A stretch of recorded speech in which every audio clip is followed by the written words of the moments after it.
was a wise man, I lived my life as if tomorrow wasn't there. I love my people, I walk the line, and now I'm flying through the air. On a cloud, on a cloud, on a cloud looking down.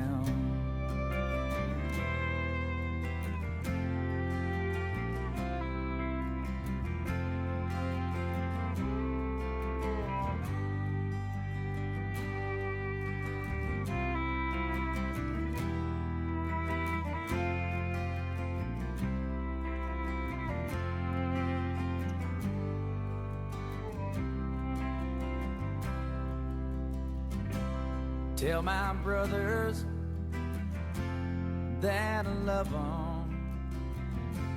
Tell my sisters that I'm free. And tell my children, oh, how I miss them.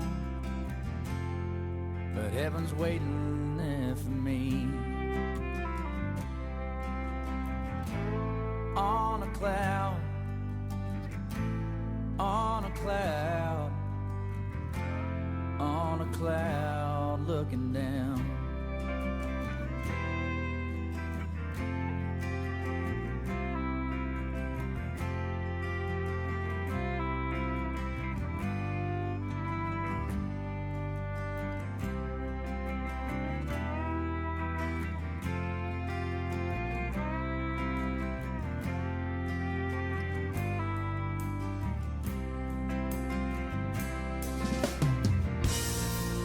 I'm flying like a bird. It's everything that you heard. Keep your eyes up in the sky. You might see me sailing by.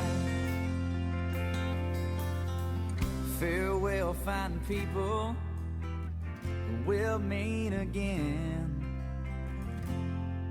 in a better time and place. I look toward the heaven when I cross your... I'm so grateful and honored today to be surrounded by Gary's first family and his second family. Gary is always the first thing I think of every morning and the last thing at night. Sometimes I still forget he's gone, and I suspect some of you may catch yourself in a time warp. But then I realize that he's not really gone, because he left this legacy not only in concrete and steel and living fish and their descendants, but also in your collective memory. And sometimes even in the little voice that is undeniably his. Perhaps you've heard it too. Gary and I were married for 42 years, so I knew him well. But you knew him in a different way.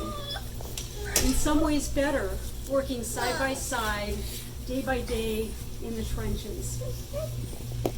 And now his family gets to appreciate him in new ways through your stories. I was overwhelmed by the outpouring of heartfelt, profoundly touching, and articulate emails from you, and although I didn't respond to them, I want you to know that I read each one many times, printed them for his family, and quoted them liberally in my presentation at the celebration of his life in Iowa last fall. Much has been said about what Gary meant to you, but I hope all of you know what an important part of his life you were.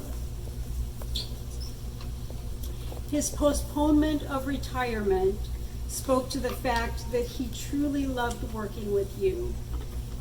Closing that chapter of his life was very difficult for him. Over the last few months, I've begun to inventory the evidence of his lifetime of hobbies and interests. From rock hounding and lapidary, birding, photography, reloading, automotive repair, and gardening. In spite of that grueling commute he made to the office each day and pouring his energy, heart, and soul into his work, he still created a balance. Carving out time to travel, binos and camera in hand. We can all aspire to live by his unspoken motto, Carpe Diem. Finally, I want to express my gratitude to Tammy. Where did she go? They're out there. Am I projecting well enough? I want to express my deep gratitude to Tammy, who for some years baked him his only birthday cake with the committee, Tom, Trevor, and John. And your generous donations organized this incredibly touching tribute to him and installed the perfectly placed bench. When I talked with her last summer, I originally hoped to gather together last fall, but I see now how infinitely better this time is, as I can even more fully appreciate how his memory lives on, even stronger with the passage of time. Thank you so much from the bottom of my heart for being here today.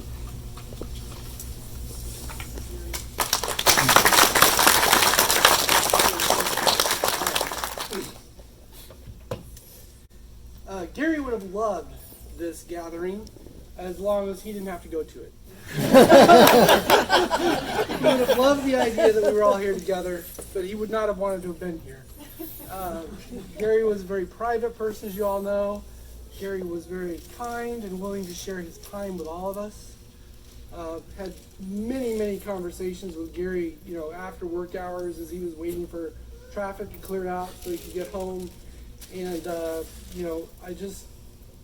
I feel like I was kind of Gary's little work brother, honestly. I joined the agency in 1993, and I was out stationed at John Day Dam. And the claim to fame in that office was that there was a bathroom, I think, because Jim Ceballos and Gary and Bill Hevel and folks would stop and talk to us little lowly peons who were working out at the dam on fish issues. And that's when I first met Gary and Ed. I was a peon to Ed too. And that's when I got to meet Gary. And Gary really gave me an opportunity in my career. He started giving me little jobs because he could tell I was bored out there and didn't have enough to do.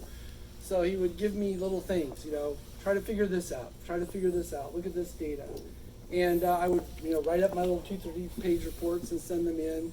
And then eventually, I know that they advocated behind the scenes for me to join the Portland office. So, I owe a lot to Gary,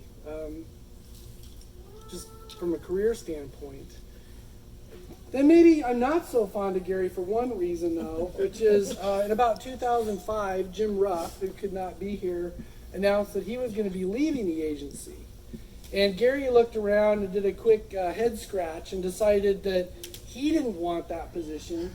And I think he also decided, he never admitted this, but I think he also decided that he didn't want anybody else he knew to have that position either in the office. So he approached me and said, "Richie, you got to apply for this job." And I was like, well, there's like 3 or 4 people with a lot more seniority than me. I'm happy, where I'm at, doing what I'm doing. It's like, no, you really need to apply for this job. So I applied for the job and I got it, damn it. And I've been doing that ever since. So it's been great. I have too many stories to tell. It's hard to know where to start. Gary spent a lot of time going down to Vicksburg, Mississippi for his job. He loved that trip because he could rent a car and do a little side trip and chase birds all the way from Florida to Texas on those trips. I remember there was one altercation down at Vicksburg when he had a pair of binoculars and he was looking for birds on the National Battlefield Monument. And somebody turned him in to the local police because there was some weirdo who was like doing a peeping Tom thing with people. And he actually got pulled over by some of the local police or the Park Service police and had to explain that he was looking for birds with his binoculars, not spying on them. But Gary was just very sharing with his time when he was getting ready to depart the agency. I spent a lot of time and effort writing up a nomination for Gary to have a career award from the agency. And I have to say one of the greatest disappointments in my agency that I've had is that they did not bite on that. They did not do that. They, basically, I guess what I learned from that lesson is you have to be a high-level bureaucrat in Washington, D.C. to deserve a career award. But I do remember the things that I put into his nomination.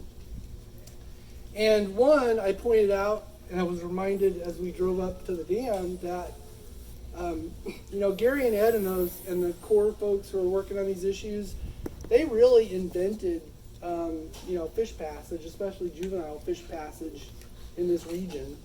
And even though you see, litigation in the news that isn't good enough and it's failing, the fact of the matter is, if you go anywhere else in the United States, or for that matter, the world, what we've accomplished in this region is held up as, the best that you could hope to achieve.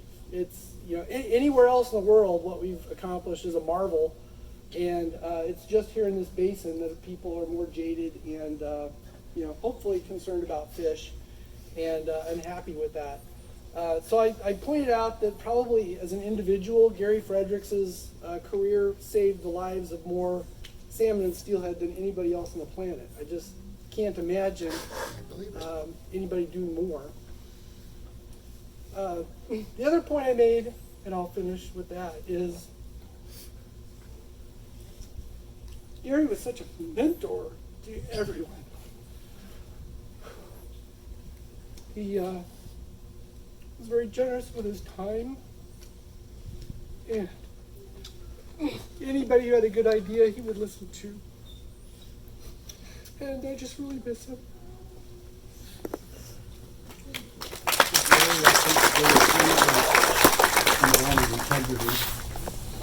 To his courage, he was always telling me what to do.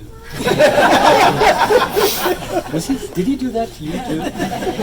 No. I think he reserved it for you, right? Yeah, he did. But the third was purpose. He always had a purpose. Whether it be bird watching, he did it with a vigor. Elk hunting, he did it with a vigor. And obviously it worked. You realize that every fish facility since early 80s, mid 80s, Gary's had a major hand in. It's astounding, especially in the Lower River, but I know that the Snake River is very much Gary's as well. So think about that. And I don't want to bring money into this, but I will a little bit. Realize we were authorized $2 billion to work fish issues. Gary was involved in every one of those on the Lower Columbia and Lower Snake. It's hard to even imagine the things that he worked with the Corps on through the years, and Tom, and it was a team of all of us that did this, and it was incredible. But Gary was always the one. I got to tell a small story. It had to do with Bonneville Second Powerhouse when we redid the entire juvenile bypass system. Tom remembers it well. I think or somebody in his agency called it the tunnel of death. But it took it was years that we worked all the new outfalls to keep them away from predators. 2-mile pipeline down below the dam. Took us how many trips to Vicksburg to figure out how to locate it, the right spill patterns to go with it. And the one thing that really pissed me off, I just have to say, is he told me they got to have 2 outfalls. I said one. One is adequate. Well, he won. His courage, he convinced the Corps to build 2 for another so many $1 million. the point here is his purpose in life, whether it be at home or here, is work. It's incredible, the amount of work that he put in, and all the other team guys that worked on this. It made a major difference. And all of us working through whatever you do, wherever you go in life, you can look back at this and say, we made a difference. Will it save the salmon? We'll see, but it made a difference. And I think Gary was instrumental in much of that. I appreciate it, Mark. Thank you. I think Gary for Premier River Tribal Fish Commission. That means I'm at loggerheads with, I think, 98% of you. So that makes it really easy. And keeping with the Gary thing, I'm going to keep this short, because one thing Gary did not like was a bunch of people sitting around talking about him. We all knew Gary did not take praise well. So I started working for him in '96, and I think he thought he's going like, what have the tribes done to me hiring this guy? So the great thing about Gary was, at that time when I came in, he had already kind of reached that rock star status we all thought of him as. He'd come into a room with that gray purse of his, filled with his notebooks, notes, he's written copious notes, and everyone would stop, they'd greet him and that kind of stuff, and everyone just kind of like, when Gary was in the room and people were talking about what we wanted to do and that kind of stuff, they were looking to Gary. They wanted Gary's approval because, one, they knew he knew what he was doing. They knew his opinions were based on integrity, and more often than not, he was right. It killed us to admit it, but more often than not, he was always right. And that's part of what we loved about him, was that he wasn't into the politics. He didn't care if someone said, this is what we're doing. He says, does the data support it? Does it make sense? And should we do it? And that's what was his guiding lights. Probably the one award he probably feels most bummed about not getting, I think Rock might actually have this award, a name on the Battlefield Inn. For those of us who don't know, there's a inn that in Victor, Mississippi. It's a quaint place to go, but that's where the Corps has their big modeling facilities, and we make numerous trips down there. I think Gary holds the record for having one every month. Nancy, we think, secretly wanted him to go down there. We're not sure, but if you were there enough, you could get your name on a plaque in one of the hotel rooms. And I think they kind of had a little shine for Dr. Fredericks as well, because Miss Fally, during cocktail hours, always seemed to fill his glass a little fuller than the rest of ours. But as people have mentioned, Gary's work stands out there. I mean, that two largest concrete structures you see out there, the Sluiceway Corner Collector and the outfall, those are both Gary's, basically by perseverance of will, got those in. There was a lot of talk going like, can't we do this easier? We can do it cheaper. And Gary's going, no, if we're going to do it, we're going to do it right. And that was what we loved about Gary. He did it right. This is the part that kind of hurts a little bit. Is like, I am very fortunate to think of Gary as a colleague, and he started as a mentor, became kind of a friend, a colleague, and then kind of became a brother in arms. He may not have been born out here, but his passion for the salmon speaks volumes. People say he will be missed. He's already missed, and we continue to miss him every day. I keep thinking, well, when we had meetings in person, I still think I'm going to see him come in the meeting, plop down, and say, let's get to it. I think he's fortunate not to deal with the virtual Zoom meetings. I don't think his patience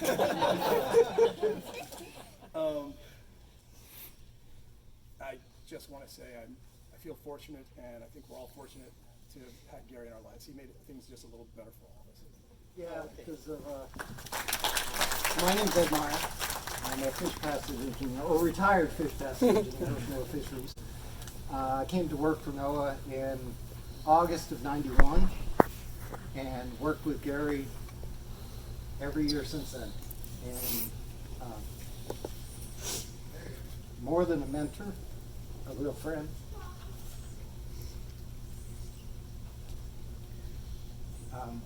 We spent, Gary's second passion other than salmon was hunting and birding, but I like to think that came later, a little bit later.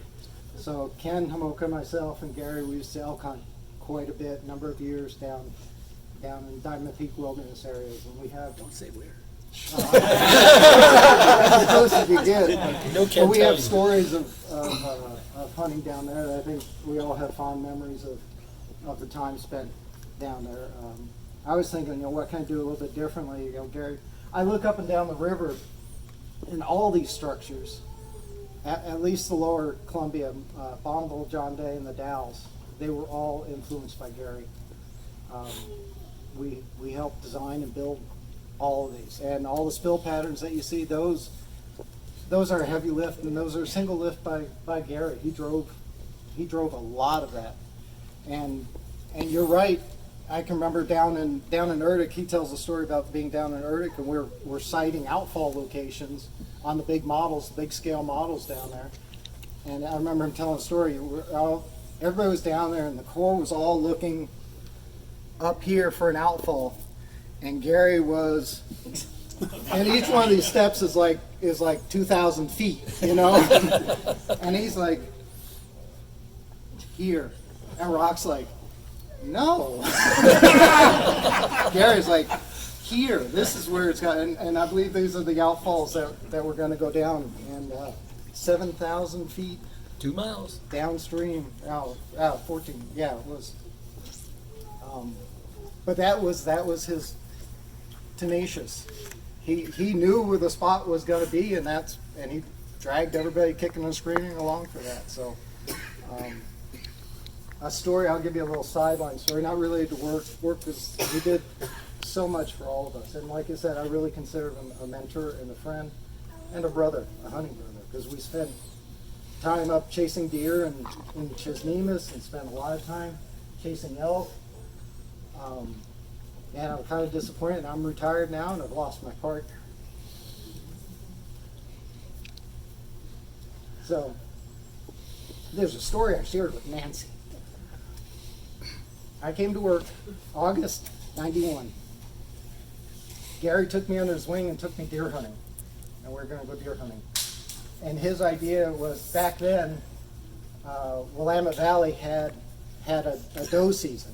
You could go out and kill a doe or a buck. It was the intersect season for about 4 or 5 days. And he had a great idea. He had a boat, and we were going to launch at, I think, Peoria Landing down by Corvallis.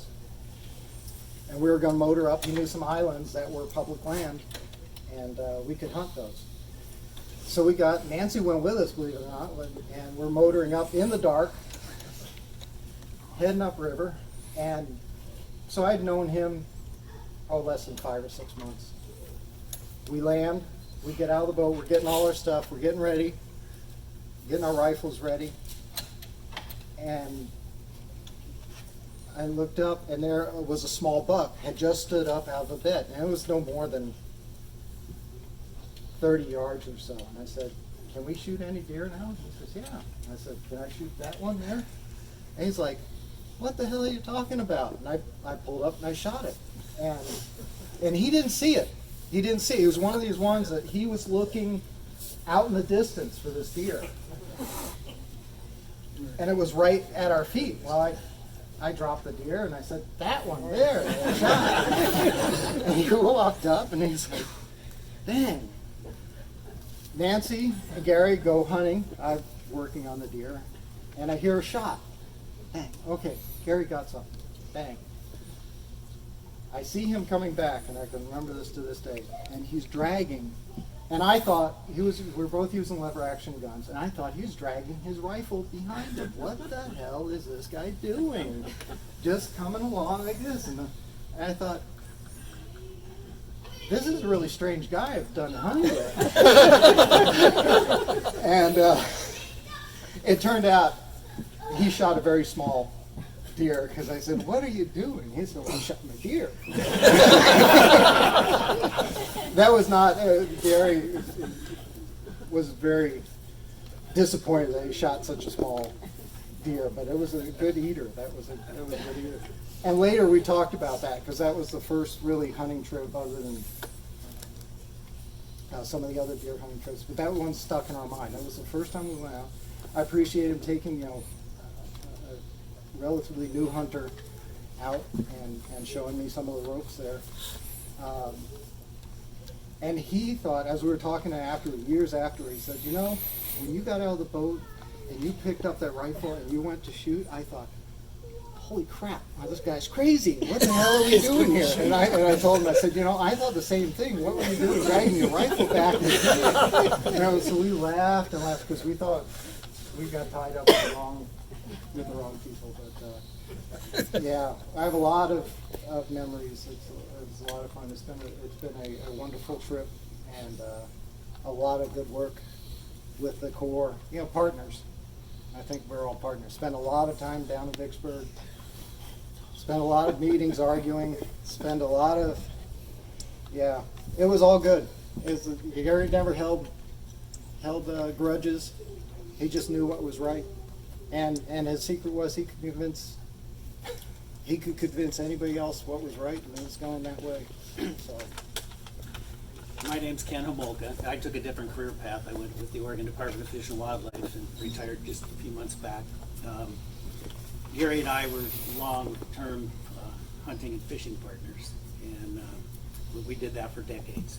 We met in the early 1980s. We both worked for Anadromous Incorporated. We were working on fish culture at the time, and we were doing the swing shift and the graveyard shift of night patrol to make sure that everything operated smoothly overnight.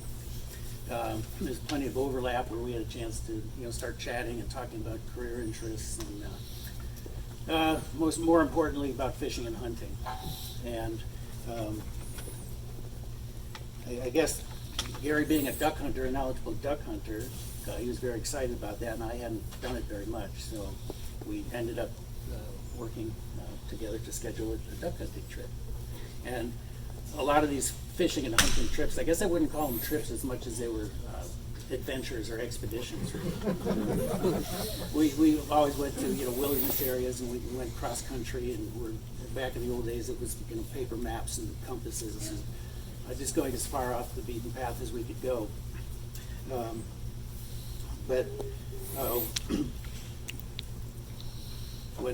When we went on our duck hunting trips, we'd go on the Willamette River, and we were both pretty frugal people, and we didn't want to spring for a motorboat, so we could make it an easier trip from the boat ramp to get to our duck hunting place. Gary had a canoe; it could be better.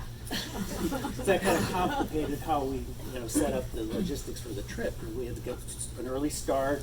We had to drop one of our vehicles off at the boat ramp, drive around, way upstream, put the canoe in, load it up with bags of decoys, tie our guns into the canoe, and start our way down the river. And on top of that, we had to beat all the people who had motorboats to get to our So we learned to navigate the Willamette River in the dark, in the winter, with flashlights and just knowing what the sounds of the river were. And we could hear the sweeper logs. And it's like, oh, we know that one. We know where that one is. We need to cut right. There's this gentle riffle. We know we're approaching our duck hunting spot. And we had many successful duck hunts. One day we heard that there was a lot of ducks in the valley, but the water was higher than usual, but we felt pretty confident that we could run this river with no problem. But what we found was that the higher water changed everything we knew about how to run the river. And it was very quiet. We could pick up the sounds of those sweeper logs. But in the background we could hear this roar, subtle roar, but of course we were going downstream and it started to get louder and louder, and we couldn't identify it. We had no idea what that was.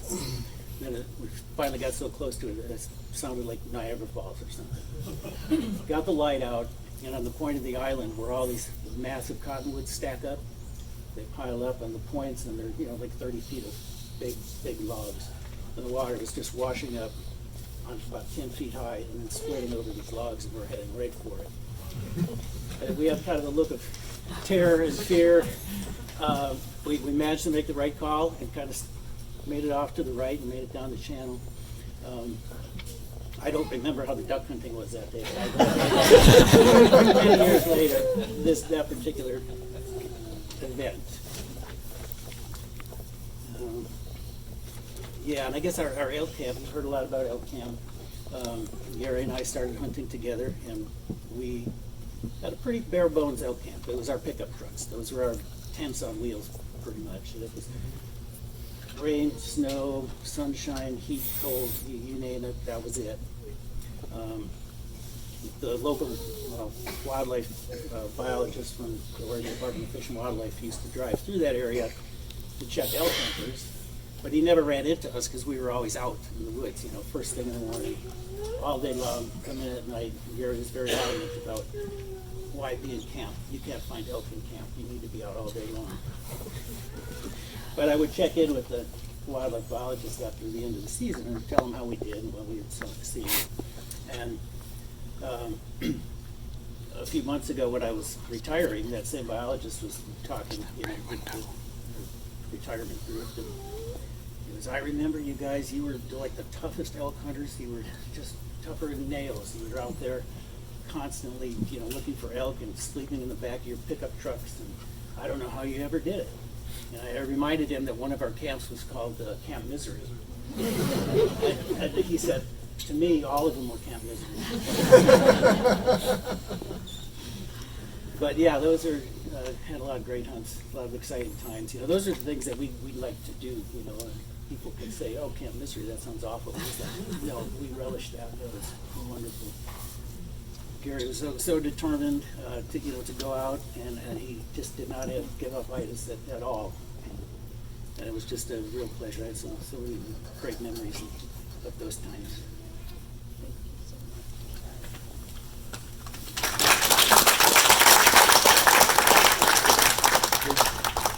Headed south, headed north, and Gary and I were hunting one day, and the only thing we were saying, we were both heading north, but we were starting probably 2 or 3 miles apart along the road, and we were just gonna head north. I'm going up, doing my elk hunting stuff and whatnot. Pretty soon it was light, I think a light smattering of snow there, and I see this boot tracks going. And no elk hunter, especially in a wilderness area, wants to see another set of boot tracks in the area that you're going to hunt. So I was like, darn. I went off a different area and went along. Pretty soon, these boot tracks. And I'm looking at the boot track, and this was before cell phones and everything, so I couldn't take a picture, but I'm looking at the boot tracks and looking, okay, I'll head up here. I got back to camp, and Gary came, he was always last one in. And sometimes we worried about him shooting something or getting stuck out there. I liked hunting with these guys because we all kept an eye on one another. You know, okay, where's Gary? We knew we had given each other kind of a ballpark plan where we're going to be, so if we got in trouble, there was somebody to come and look for us. So, but Gary was always late into camp, and I said, you know, and he started talking about where you hunt. And I said, put your boot down, stop there. And it was his boot print. I was hunting in his boot tracks, and I know Ken has had the same experience. We go up and look, and there'd be Gary's prints, you know. And I'd find the place where he ate lunch. I said, did you have lunch here? Because it would look disturbed, and there was an apple core, and he would shove the apple core under the rock. He said, yeah. You know, it's a wilderness area, but we try to get away. But he was always out in front, and just it was hard to avoid him. It was a lot of fun. A lot of good memories. Gary, but I really didn't work with Gary.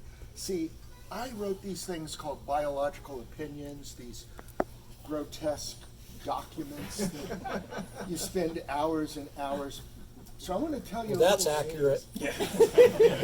Months, years. So I just want to say one little thing about that, because I think it kind of tells a little bit of a tale about Gary. One of my first memories that was out of the ordinary at NIMS, I'm sitting at my desk, and Jim Ceballos, I think Larry was there. I don't know whose office they were in. Hevlin's, maybe Gary's, and they're woohoo! What's going on? We lost. What? I mean, most people don't go woohoo! We lost. Well, they were celebrating the fact that an inadequate biop, and just my view is sometimes we were trying to be too much of a federal family and would go along with where the BPA and Corps were going, and so sometimes they weren't sufficient. Gary and the whole crew were very excited. But the truth is, BIOPS had almost nothing to do with it. Every now and again, he'd produce a table, or give us some insight here or there, but he really wanted to fix things for the fish. He didn't want to write these silly, but on the other hand, he wrote great inspection reports. But he really wasn't into this, write these great big documents where they're promising to do good things. He wanted to do good things, and he did. And so I got a little something for the people here. Mr. Condor, Trevor, you've got big shoes to fill. Okay? And I also got to say a few other things. I didn't work much with Gary because I wrote those silly documents, and he went out in the field and fixed things for fish. Very different, but he was close, just right over there. So I would see him at his desk looking at pictures of birds. It was pretty kind. He was an avid birder. One of the things that was so fun for me was to know that Gary had been to my childhood haunts in southeastern Arizona where I grew up, you know, the Chiricahua Mountains. He knew these places. He took pictures that I, you know, and it was sort of nostalgic for me because I grew up as a child down there, and to see the places, the birds, and his exquisite photography. Honestly, he should have a book. His products were amazing. And the last thing I want to do is to thank you for our two lovely cats. So One not so much. you got it exactly right. So they gave us one wonderful cat and one schizoid cat. It worked out. So thank you, Nancy. And I think, honestly, this is one of the most hard-working, high level of integrity, really a focused individual. You won't find many like him. Hey everyone, my name is Bob Wertheimer. I'm a fish biologist for the Corps, and I had the honor, and it was an honor, of working with Gary and the rest of the region. I got to do a lot of modeling. I got to work on the Dells, John Day, and I remember the first modeling trip I took. I went down there, it was hot. It was like July. And going down to Vicksburg in July it's wild. There's, you know, thunderstorms and crazy season, and you'd work in these huge metal sheds, and they'd be just sweaters. And so we're in the Dallas sectional model, and Lori's looking at me because she probably remembers it and stuff like that. So my first trip, and I'd flown Southwest Airlines. So I tried to be very conservative in spending of the money. Now I wanted to save money and get down there, so there was a bunch of hops. Anyways, I got a little dehydrated. First day down there on the sectional, I fall out. I fall out like a rock. And so they pumped the Mississippi River down my gut, got me back on my feet. The next day, I'm sitting next to Gary, and he looks at me and says, "You drink any water?" So basically saying, hey, come on, dumb man, you know what I'm thinking. You need to do what you need to do to take care of yourself. We talk about the hydro system out there, and it's a testament to not only Gary and his drive, but everybody. As you said, we work as a team, and we have worked as a team. I just think that my favorite thing about Gary is that he'd have a position, but you could alter it with data. He would listen to the data, and that's what I love, the science of it, working together, because we all wear different hats, and sometimes it ain't easy, but it's always a pleasure, and I'm going to miss him, but I'm grateful for him because he made me a better biologist. He mentored me on different things. I've given some really good talks, some really good bad talks, back in AFA. And I remember always looking out at Gary when I would talk, and he'd always be smiling because I think he was thinking, what's worth time we're going to say? Anyways, thank you all so much for coming here. It's wonderful to see everybody. It's wonderful to honor him. We can't say enough. Thank you. And then I don't, and then I regret it later. So I'm gonna say, my name's Robin Lesher. I'm a family friend. I met Gary through his wife Nancy. And I met Nancy through this sort of circuitous, unanticipated sequence of events where I got called on to work on Clinton's Northwest Forest Plan up in Big Pink under armed guard in 1993. And it was me as a plant ecologist with the Forest Service and botanist, and about 30 people working on wildlife. And so I said, I need some, and fish. And well, yeah, you got a backbone, you're in. And I said, I need some help. And so I talked with the regional botanist with the Forest Service, and he says, I know just the woman for you. And so Nancy showed up the next day, and we were fast friends right off the bat. We started out our first week just sharing a chair together while they were setting up the workspace and buying computers and all this stuff. And we spent, long hours working to develop the Northwest Forest Plan. And I heard about Gary for a couple of years before I actually met him. And I think it was in 1995, Nancy, said, well, I want to come up for your party, decade party, and I'm going to bring, Gary wants to come too. And you never really know if you've got a good friend, you haven't met their spouse, how's that going to work out, But Gary was just the most incredible person, and fast became one of my favorite people. Turns out we were celebrating my 40th birthday, and Gary was born 2 days later. And the party kind of extended, and we had enough cake left over that people got together and put it back together and made a birthday cake for Gary. But he never said anything. It was his birthday too. So I never got to work with Gary, but I got to see him in his home life. And I would go visit Nancy and spend a few days, because I grew up in the Portland area but lived in northern Washington. And Nancy and I would be making dinners or meals in the kitchen, and Gary would be always working on something, putting together a slideshow or, fixing something. And then we would get together and have these long conversations over dinner. And then after dinner was the, capping off the event with a slideshow. And so I said, well, how many slides have you got? He says, oh, several hundred. I thought, oh my God. But so we go downstairs into the, the dark, room, and he would start showing these slides. And it was just, 300 or 400 slides later, it's like, well, have you got another show? I mean, they were just incredible. His photography, what he would do to search, maybe his early passion was hunting.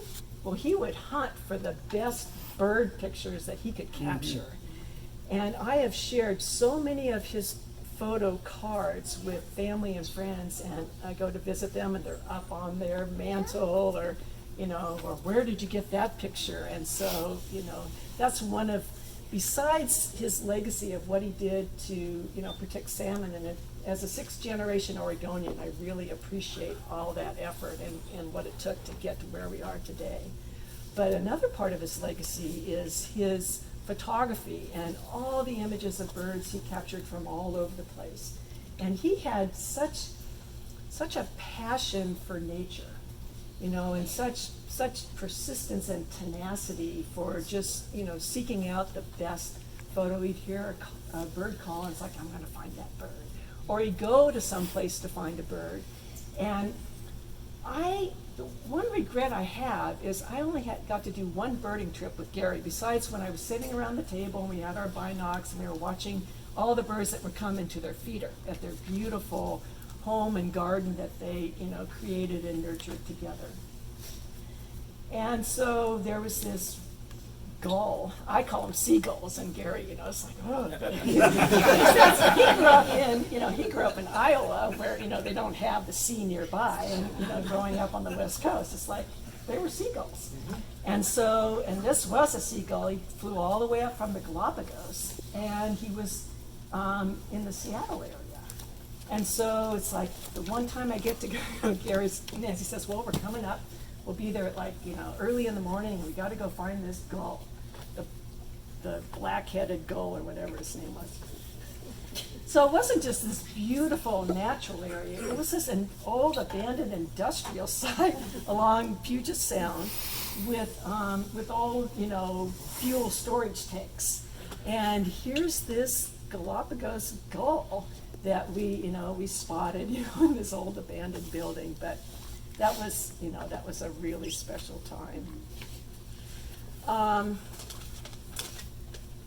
Gary was, talented, gifted, very humble, and he just had this endless pursuit of knowledge and developing expertise. And he knew geography and geology and botany. He impressed Nancy in the botany class because he knew, some things that she didn't. And so you could have a conversation with him just about anything. Or if you were wondering about something, well, Gary, what do you know about this? And he would know, or he would find out. Like I had this little silver pitcher that my mother gave me one time when I was visiting in Portland, and it turned out it was my great-great-grandfather's. And he got online and found out all about it, the silversmith, and so just all these things that he would do, and just so willing to share, his knowledge and his passion.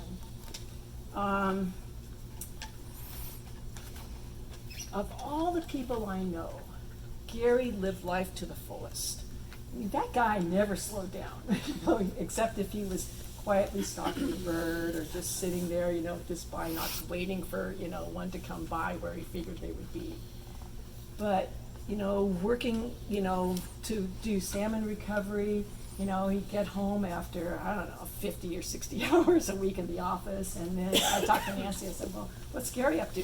Oh, he's off to the Okanagan, or he's down, to the Steens, and he'd do these trips that would, he'd cover hundreds of miles in just 2 or 3 days. So I think my first nickname for Gary was Road Warrior, because he was out there just driving, all these places, and I think that's where he really felt at home, was out in nature and just seeing, as much as he could see. And the next nickname I had for him was Birdman, because he knew every bird by call, and not just birds of the Northwest, but birds of North America. And every year he would try to go and see, well, how many can I get on my list that I've seen for this year? And talk about commitment to knowledge. He kept a detailed field journal for decades.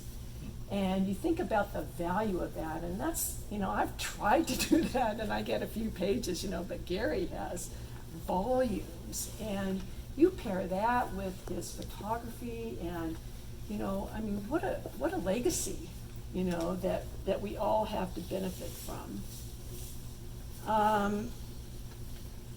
Well, he was deeply devoted to his wife Nancy, and through thick and thin. And I've never seen a couple that had a better relationship. They were best friends and just, life partners. And it was just inspiring to see the love between you two. The only time I ever heard Gary complaining about anything was the rain.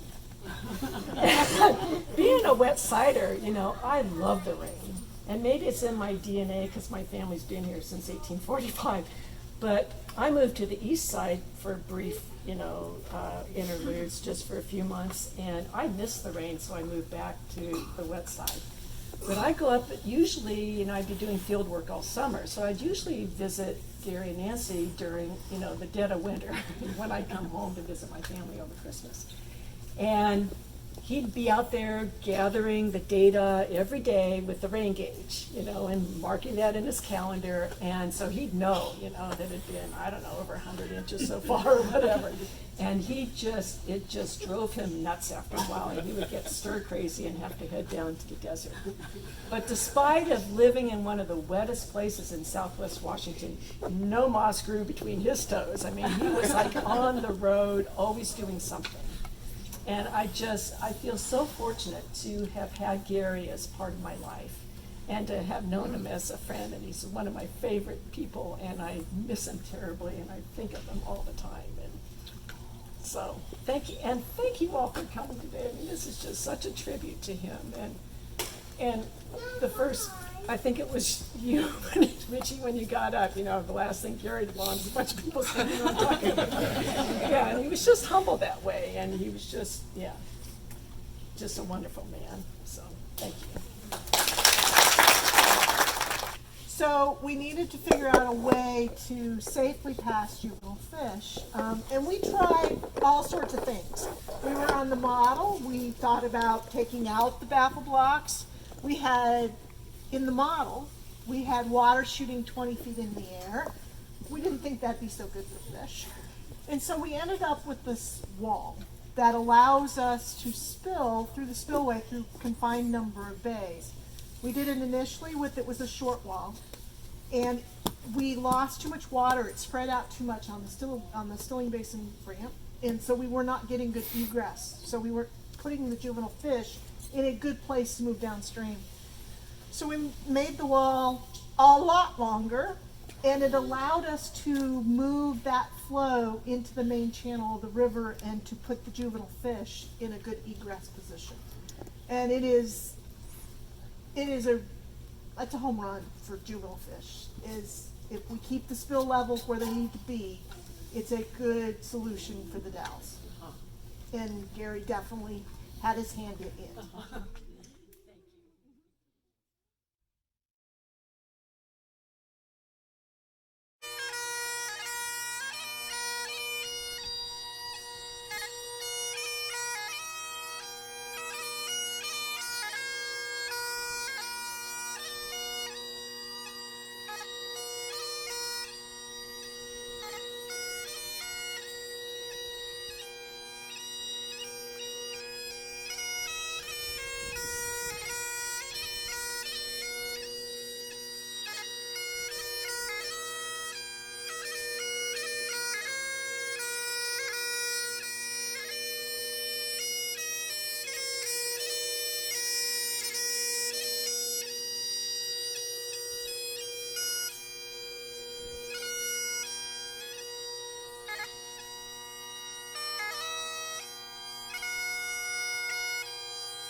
from several of the speakers, was supposed to be much closer to the dam, but Gary made sure it was 2 miles downstream in the location he felt was best.